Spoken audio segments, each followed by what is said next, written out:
اور وہ تمام اللہ نے واضح کر کے کھول کر کے بیان کر دیا کہ تمہیں کس چیز کا حکم دیا جا رہا ہے، کہ کن کاموں کو تمہیں کرنا ہے، کن کاموں سے تمہیں بچنا ہے، کن کاموں سے تمہیں دور رہنا ہے، اور یہ بھی بتلا دیا گا کس طریقے پر، کس راستے پر چلنا ہے۔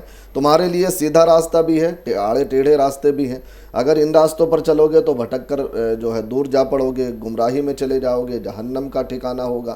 اور اگر تم سیدھے راستے پر چلو گے، جسے قرآن کی زبان میں صراط مستقیم کہا گیا ہے، اگر اس پر چلو گے تو سیدھا جنت میں جو تمہارا اصل ٹھکانہ ہے، اللہ تبارک و تعالیٰ نے صاف فرما دیا کہ پھر تم اس میں پہنچ جاؤ گے۔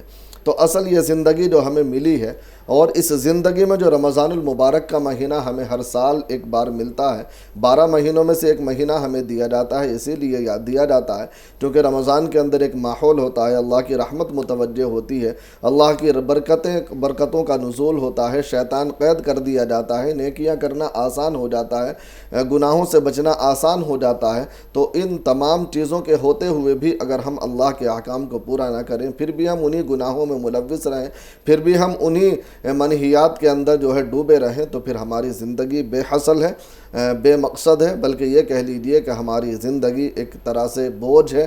اللہ تبارک و تعالیٰ قیامت کے دن ہر ایک سے حساب و کتاب لیں گے ہی، اور مرنے کے بعد سے ہی اس عذاب کا یا ثواب کا، نعمت کا یا زحمت کا سلسلہ شروع ہو جائے گا۔ من ربک کا، ما دینک کا، یہ سوالات ہوں گے، اور اس کے بعد سے ہی ہمیشہ کے لیے پھر وہیں سے معاملہ شروع ہو جائے گا۔ تو اس لیے اصل بات یہی ہے، اصل معاملہ یہی ہے، اصل مقصد یہی ہے کہ رمضان میں ہم اس کی پریکٹس کر لیں اور پورے سال پھر اس پر ہم عمل کرتے رہیں، تاکہ ہماری زندگی صحیح نہج پر گزر سکے۔ موجودہ جو دور ہے اس میں ہم کہاں، آپ امت کو کہاں کھڑا پاتے ہیں؟ دیکھیں، موجودہ دور میں تو امت بالکل راستے سے بھٹک چکی ہے، ہٹ چکی ہے۔ اگر امت راستے پر ہوتی تو جو آج ہمیں ان حالات سے گزرنا پڑ رہا ہے، یہ حالات نہ ہوتے۔ چونکہ ہم بارہا اس کا تذکرہ کر چکے ہیں، مذاکرہ بھی کر چکے ہیں، اس پر کافی تفصیلی بھی گفتگو کر چکے ہیں کہ ہماری پیدائش سے لے کر وفات تک جو ہم زندگی گزار رہے ہیں، بھئی یہی ہماری زندگی ہے۔ بچہ پیدا ہوتا ہے، پھر دھیرے دھیرے درجہ بدرجہ بڑھتا جاتا ہے، بچہ بولنا سیکھتا ہے، پھر بچہ جوان ہوتا ہے، پھر بچے کا شادی بیاہ کا نمبر آتا ہے، اس کے بعد پھر آگے بڑھتا ہے، اس کے بچوں کا نمبر آتا ہے، پھر جو ہے آگے موت کا وقت آتا ہے۔ تو ہم جب دیکھتے ہیں تو ساری چیزوں میں ہم اللہ کے احکام کو بھلا کر صرف اپنی مرضی کی زندگی گزار رہے ہیں، چاہے پیدائش کا معاملہ ہو، چاہے وفات کا معاملہ ہو، چاہے شادی بیاہ کا معاملہ ہو، چاہے ویسے کسی تقریب کا معاملہ ہو، یا ہماری زندگی کے دیگر مراحل کا معاملہ ہو۔ ہم زندگی کے جس شعبے میں بھی اس وقت غور کریں تو ہر شعبے کے اندر ہمیں کہیں نہ کہیں خامی نظر آتی ہے۔ اگر ہم جو ہے تجارت کر رہے ہیں، اس میں ہماری نیت خالص نہیں ہے، اس میں ہم بہت ساری اس طرح کی غلط چیزیں کرتے ہیں، بلکہ لوگوں کا مزاج یہ بن چکا کہ اگر ایسا نہیں کریں تو کام ہوگا ہی نہیں، ایسا نہیں کریں تو تجارت ہی نہیں ہوگی۔ یہ ایک غلط فہمی ذہنوں کے اندر بیٹھ چکی ہے، یعنی نعوذ باللہ کہ اگر ہم جھوٹ نہیں بولیں گے تو ہمارا کاروبار چلے گا ہی نہیں، دھوکہ نہیں دیں گے کاروبار چلے گا نہیں، اس طرح کی ذہنیت بن چکی ہے۔ تو جب یہ ذہنیت بن جائے تو اللہ کی مدد کہاں سے آئے گی؟ کیونکہ اللہ کی مدد تو جبھی ہے جب اللہ کے احکام کو پورا کیا جائے۔ یہ تو اللہ کے نبی صلی اللہ علیہ وسلم کا لاکھ احسان ہے کہ آپ نے پوری زندگی امت کے لیے دعا کی، جس کی وجہ سے ہمارے اوپر عذاب نہیں آ رہا، ورنہ امت جس راستے پر اس وقت کھڑی ہے اور بھٹک کر جہاں چلی گئی ہے، دیگر امتوں پر انہی اعمال کی وجہ سے مختلف قسم کے عذابات آئے ہیں۔ جی، ایک طرح سے آپ نے کہا کہ ہم حیوانی سطح پر زندگی گزار رہے ہیں۔ جی، گلشن بھی صاحبہ سے بات کر لیتے ہیں، پھر اس کے بعد مزید آپ سے رہنمائی لیتے ہیں۔ گلشن بھی صاحبہ فرمائے، کیا سوال ہے آپ کا؟ السلام علیکم عارف بھائی۔ وعلیکم السلام ورحمۃ اللہ وبرکاتہ۔ مولوی صاحب، میں بیمار ہوں، مجھے تھرپی چل رہی تھی یہاں پر کشمیر میں، تو میں روزہ نہیں رکھتی ہوں، نماز میں پڑھتی ہوں سب کچھ، رات کو اٹھتی ہوں، میں نماز نہیں، یہ روزہ نہیں رکھ سکتی ہوں۔ اب میں تو اپنی جگہ بہت روتی ہوں، میں بولتے ہیں میں رات کو بھی اٹھتی ہوں، سب کو کھانا دیتے پر خود بھی نہیں بیٹھ سکتی ہوں۔ مطلب کیا بیماری ہے، کوئی کیا پریشانی ہے؟ میرے کو یہ ٹیومر تھا رنگ پر۔ اچھا، ٹھیک ہے۔ تو دیکھیے، آپ پریشان نہ ہو، رنجیدہ نہ ہو، جب آپ کا عذر موجود ہے تو پھر اللہ تبارک و تعالی رحم کرے گا، کیونکہ بیمار کے لیے خود اللہ نے جہاں روزوں کا حکم دیا، شہر رمضان الذی والی آیت میں آگے اللہ تبارک و تعالی نے پورے واضح طور پر فرمایا کہ اگر تم مسافر ہو یا بیمار ہو تو پھر روزہ رکھنے کی ضرورت نہیں ہے، روزہ بعد میں رکھ لیں جب ٹھیک ہو جائے۔ تو یہ بیماری آپ کی ایسی ہے کہ جس کی وجہ سے آپ روزہ نہیں رکھ پا رہی، باقی عبادتیں آپ کر رہی ہیں، تو انشاءاللہ العزیز اس میں کوئی مذائقہ نہیں ہے۔ جب اللہ تندرستی آپ کو دے دے تو اس وقت آپ قضا کر لیں، یا اللہ نہ کرے کہ آپ کو لمبی بیماری ہو، اس طرح کا ڈاکٹر کو اس طرح کا معاملہ کرے، تو پھر فدیے کا معاملہ ہے کہ فدیہ آپ دے دیں، تو آپ کو احساس بھی ہے اور اللہ تعالیٰ اس احساس کا بھی بدلہ آپ کو دے گا انشاءاللہ تعالیٰ۔ اچھا ابھی آپ نے اب مزید بات کریں گے، پہلے جمیلہ صاحبہ سے بات کر لیتے ہیں۔ جمیلہ صاحبہ فرمائیں کیا سوال ہے آپ کا؟ جمیلہ صاحبہ فرمائیں کیا سوال ہے آپ کا؟ جی ہمارا سوال ہے، 2 سوال ہے ہمارا مفتی صاحب سے۔ پہلے تو السلام علیکم۔ جی وعلیکم وعلیکم السلام۔ السلام ورحمۃ اللہ۔ میرا ایک سوال ہے کہ مفتی صاحب وہ مطلب کہ ہماری بچی سحری کے لیے اٹھتی ہے، جی ہماری بچی سحری کے لیے اٹھتی ہے نا، کیا؟ جی جی جی، ہماری بچی سحری کے لیے اٹھتی ہے، اٹھتی ہے نا، تو کبھی بیسنگ میں کبھی کچن میں وہ چپکلی آ جاتی ہے، تو جس کی وجہ سے وہ سحری بھی نہیں کر پاتی، پانی بھی نہیں پیتی، ایسا ڈرتی وہ بہت ٹینشن میں۔ کتنی بڑی بچی ہے؟ چپکلی نظر آ جاتی ہے وہ، تو اس سے بہت ٹینشن آتا ہے۔ نہیں، بچی کی عمر کیا ہے؟ دوسرا سوال ہے کہ وہ مطلب کہ جیسے ہماری لڑکی دوسرے روم میں قرآن شریف پڑھ رہی ہے، تو میں دوسرے جگہ مطلب دوسرے روم میں کوئی درود شریف یا مطلب استغفار کا ورد کر سکتی ہوں کیا؟ ٹھیک ہے، جی دیکھیے وہ دوسرے روم میں قرآن پڑھ رہی ہیں، آپ دوسرے روم میں ہیں، تو بالکل آپ اپنے ذکر و اذکار کر سکتی ہیں، کوئی حرج کی بات نہیں ہے، بالکل جائز ہے آپ کے لیے۔ جہاں تک پہلا سوال ہے آپ کا، بچی چھپکلی سے ڈرتی ہے یا اس طرح کی چیزوں سے ڈرتی ہے، تو آپ اس سے کہیں کہ اس میں گھبرانے کی بات نہیں ہے، تھوڑا آپ دلاسا بھی دیں، اور دوسری بات یہ ہے اس سے کہیں کہ آیت الکرسی پڑھ لیا کرے، جب بھی ڈر پیدا ہو، جب بھی اس طرح کا موقع ہو تو آیت الکرسی پڑھ لیا کرے، اللہ ہمت و طاقت بھی دیں گے اور انشاءاللہ کوئی چیز نقصان بھی نہیں پہنچائے گی۔ آیت الکرسی میں بڑی طاقت اللہ نے رکھی ہے، انشاءاللہ تعالیٰ اس کے پڑھنے سے کوئی بھی موذی چیز نقصان نہیں پہنچائے گی۔ تو ویسے چھپکلی موذی عام طور سے ویسے نہیں ہوتی بغیر دباؤ کے، تو اس لیے ڈرنے کی ضرورت نہیں، تھوڑی آپ اس کی ہمت بھی بندھائیں اور آیت الکرسی پڑھنے کا اس سے کہیں۔ ثنا فرمائی کیا سوال ہے آپ کا؟ ثنا لائن پر ہیں آپ؟ السلام علیکم۔ وعلیکم السلام ورحمۃ اللہ۔ جی فضل جی مفتی صاحب سے میری 3 سوال ہیں۔ جی مفتی صاحب پہلا سوال یہ ہے، مفتی صاحب ہم جو درود کے بعد جو پڑھتے ہیں، تحیات پڑھ کے درود پڑھ کے پھر اس کے بعد جو ہے میں یہ پوچھنا چاہتی ہوں مفتی صاحب کہ دعا ربی ذل نہیں پڑھتی ہوں، یا پھر یہ پڑھوں اللہ معنی ظلم تو نفسی دعائے مسورہ، کیا پڑھ کے سلام کروں؟ اور دوسرا سوال یہ ہے مفتی صاحب کہ اب جیسے ہم کسی کو زکوٰۃ دیں گے تو ہمیں کیسے پتہ چلے گا مفتی صاحب کہ یہ زکوٰۃ کا مستحق ہے یا نہیں ہے؟ جیسے کوئی انجان آتا ہے جو کتنا آتا ہے اور وہ پھر لے جاتا ہے چندہ کٹا کے، تو ہم تھوڑا تھوڑا کر کے دیتے ہی رہتے ہیں، تو ہمیں کیسے پتہ چلے گا مفتی صاحب؟ ہم تو ہر آدمی کو دے دیتے ہیں، اب بہتر تو یہ اللہ جانے کہ کون اس کے لائق ہے نہیں ہے۔ اور تیسرا سوال یہ ہے مفتی صاحب، کیا کوئی چیز خاص ہے روزہ کھولنے کا مقدار ہے پکا، یعنی جیسے کہ کھجور چھہارا، یا پھر ہم جو ملے ہمیں اس سے ہم روزہ کھول لیں جو سامنے آئے؟ پہلا کیا تھا آپ کا، دوبارہ بتائیے۔ جی پہلا سوال یہ تھا تحیات کے بعد درود پڑھ کے، ٹھیک ہے، اور درود کے بعد میں یہ پوچھنا چاہتی ہوں، دیکھیے التحیات کے بعد جو درود پڑھتے ہیں اور درود کے بعد دعائے معصورہ، تو دعائے معصورہ میں اللہم انی ظلمت نفسی ظلما کثیرا، یہ والی دعا زیادہ افضل ہے۔ اگر یہ دعا یاد ہے تو پھر اسی کو پڑھا کریں، اور اس کے ساتھ بھلی اور دعائیں ملا لیں، کوئی دقت کی بات نہیں ہے۔ دوسرا یہ ہے جو آپ نے کہا کہ ہم کیسے پتہ کریں کہ وہ مستحق ہے یا نہیں ہے، تو سب سے پہلی بات اسی لیے حکم دیا گیا ہے کہ جب آپ زکوٰۃ ادا کریں یا اس طرح کے صدقات ادا کریں واجبی، تو سب سے پہلے آپ اپنے قریبی رشتہ داروں میں دیکھیں، محلے میں دیکھیں، پڑوسیوں میں دیکھیں، کوئی مستحق ہے تو اس کو ادا کریں۔ باقی اجنبی اگر کوئی جیسے سوال کرنے والے مانگنے والے آتے ہیں، ان کو تو زکوٰۃ نہیں دینا چاہیے، چونکہ معلوم ہی نہیں کہ وہ کیا ہے کیا نہیں۔ اگر ہاں تحقیق ہے یا کسی سے تحقیق مل جاتی ہے کہ واقعی یہ مستحق ہے تو پھر اس کو زکوٰۃ دیں، ورنہ زکوٰۃ نہ دیں، نفلی صدقات سے ان کی مدد کر دیں اگر کرنی بھی ہے تو۔ بلکہ بعض پیشہ ور تو ایسے ہوتے ہیں، آپ کو معلوم ہے کہ اس کا پیشہ ہی ہے کہ علماء نے لکھا ہے کہ ان کو دینا بھی جائز نہیں ہے بعض اس میں تو۔ بہرحال جہاں تک مدارس والوں کا معاملہ ہے تو مدرسے والا بھی اگر کوئی آتا ہے تو اس سے پوری تحقیق کریں کہ آپ کے مدرسے میں کتنے بچے باہر کے ہیں نہیں ہیں, کیا پوزیشن ہے, کہاں ہے, کتنا, پوری تحقیق کریں, اس کے بعد ہی اطمینان اگر ہو تو دیں ورنہ نہ دیں. جی صدام حسین فرمائیے کیا سوال ہے آپ کا؟ صدام حسین میری آواز مل رہی ہے آپ کو؟ جی جی جی فرمائیے. صاحب میرے سوال ہے, اگر آپ ٹی وی سنیں گے تو ایک بھی سوال نہیں لیا جائے گا آپ کا. ٹی وی کی آواز جی بند میں کیجیے. صدام حسین جموں سے. جی ٹی وی کی آواز بند کیجیے, فون سے بات جی جی کیجیے. جی میرا فرمائیے. سوال یہ ہے کہ مجھے خواب میں جیسے کہ میں اپنے دانت توڑتا ہوں اپنے ہاتھ سے. خواب کے لیے معذرت ہے, خواب کے علاوہ کوئی اور سوال بیان کیجیے.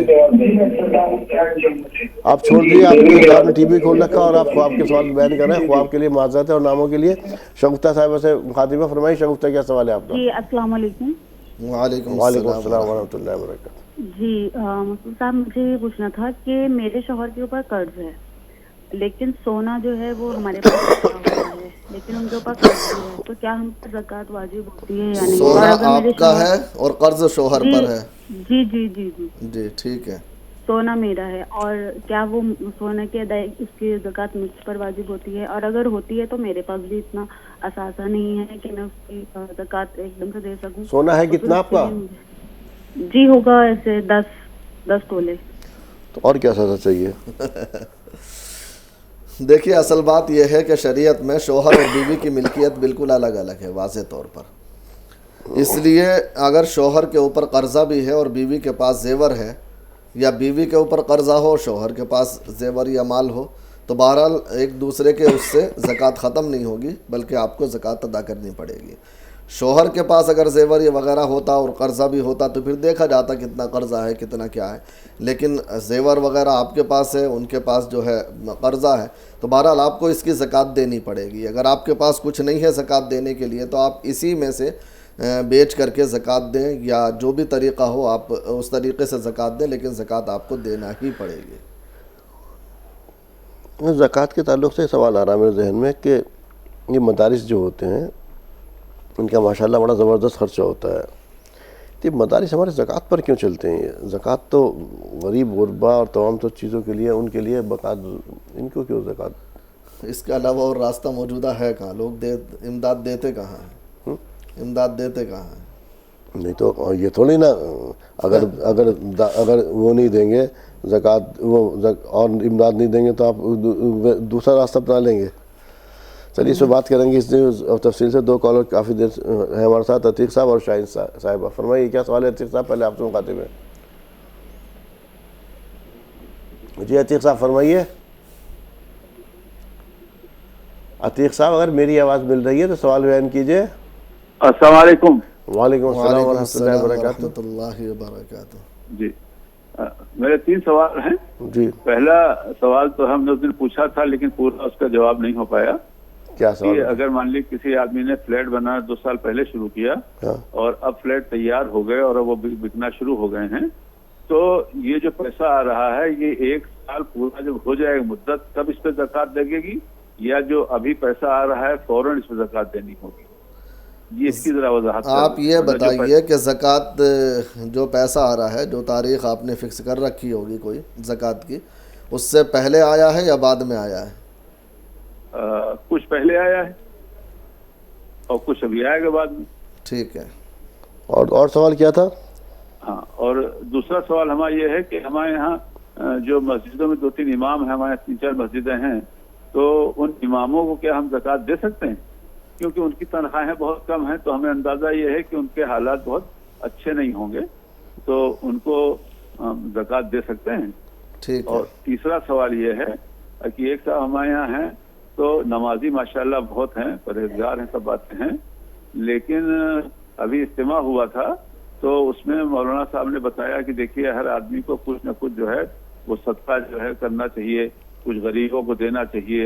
اس طرح کی مولانا صاحب نے بات کی ہے اپنے بیان میں.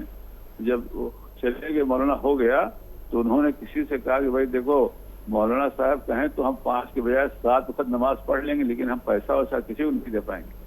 ٹھیک ہے, ان کا بیان کس قسم کا ہے, کیا ان کے اوپر اثر ہے؟ ایسی بات ان کی دو بعد ہم نماز اور پڑھ لیں گے 5 کے بجائے 7، لیکن ہم پیسے نہیں دیں کسی کو. تو اس پر وضاحت کریں گے ان کی کیا سوچ ہے.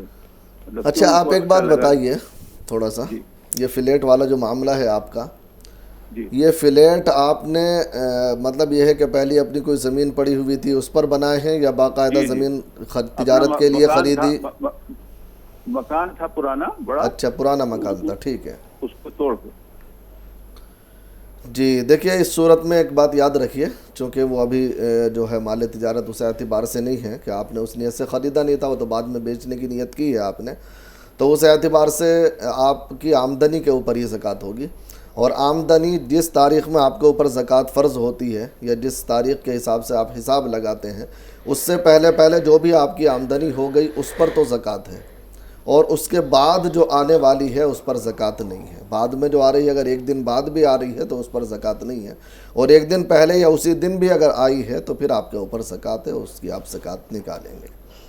دوسرا یہ جو آخری سوال تھا آپ کا، جن لوگوں نے اس طرح کی بات کہی انہیں توبہ استغفار کرنے چاہیے اور اپنے ایمان کو جو ہے بچانے کے لیے اللہ سے معافی مانگنی چاہیے. بہت جو ہے عجیب معاملہ ہے. حضرت صدیق اکبر رضی اللہ تعالی عنہ کے زمانے میں کچھ لوگوں نے زکوٰۃ نہ دینے کا وہ کیا تھا، تو آپ جبکہ حضرت ابوبکر صدیق رضی اللہ تعالی عنہ تو بڑے نرم مزاج تھے، لیکن آپ نے ان سے جنگ کی اور باقاعدہ اس زکوٰۃ کے نظام کو دوبارہ سے نافذ کیا. جو انکار کر رہے تھے ان کو اس پر آمادہ کیا. تو دیکھیے بہت سخت معاملہ ہے اس کا. اس لیے اگر زکوٰۃ وغیرہ کو یا اس طریقے کی چیزوں کو خرچ کرنے کو وہ مالی اعتبار سے ان کے اوپر فرض ہے پھر بھی نہیں خرچ کرتے تو اس طرح ان کا عمل غلط ہے. اور اگر وہ اللہ نہ کرے زکوٰۃ کے بالکل ہی منکر ہو جاتے ہیں تو پھر تو وہ ایمان کو بھی خطرہ ہے. اس لیے انہیں چاہیے کہ توبہ استغفار کریں اور اپنے ایمان کی تجدید کریں. اور ایک اور کیا تھا؟ مسجد کے اماموں کو زکوٰۃ.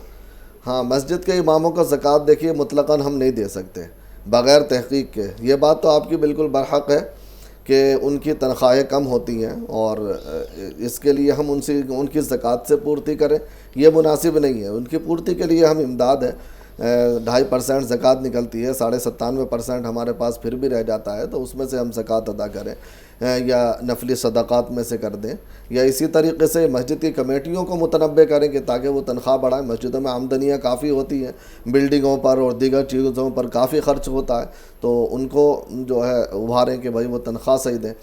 لیکن اگر زکوٰۃ دینی ہے تو پہلے تحقیق کرنا ضروری ہے کہ وہ زکوٰۃ کے مستحق بھی ہیں یا نہیں ہیں. اگر مستحق ہیں تو پھر زکوٰۃ دے سکتے ہیں، امام کو بھی مؤذن کو بھی کوئی دقت نہیں ہے.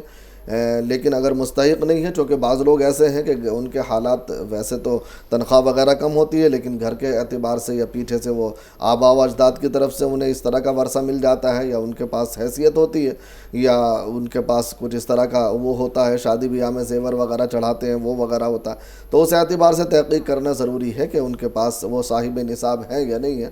اگر صاحب نصاب ہیں تو پھر تو ان کو زکوٰۃ نہیں دے سکتے. کسی بھی ہیلے بہانے سے آپ معلوم کر لیں کہ بھائی صاحب نصاب ہیں یا نہیں ہے، اگر ہیں تو نہیں دے سکتے اور نہیں ہیں تو پھر کسی بھی بہانے سے دیا جا سکتا ہے. شاہین اور فریدہ دو کالر ہیں. شاہین صاحبہ فرمائیں کیا سوال ہے آپ کا؟ جی شاہین صاحبہ فرمائیں کیا سوال ہے آپ کا؟ شاہین میری اگر آواز مل رہی ہے تو سوال بیان کیجئے. السلام علیکم. وعلیکم السلام ورحمۃ اللہ وبرکاتہ. اچھا یہ ہے مختلف صاحب سے میرا ایک سوال ہے. جی مفتی صاحب بھی جواب دیں گے، سوال بیان کیجئے آپ. اچھا یہ مجھے نکاح ہوا تھا، یہ جی نکاح کرے تھے ہم، وہ چھوڑ کے چلے گیا تھا مجھے 6 آپ نے سال کے خود بعد. نکاح کیا تھا؟ آپ نے خود نکاح کیا تھا یا گھر والوں نے کیا تھا؟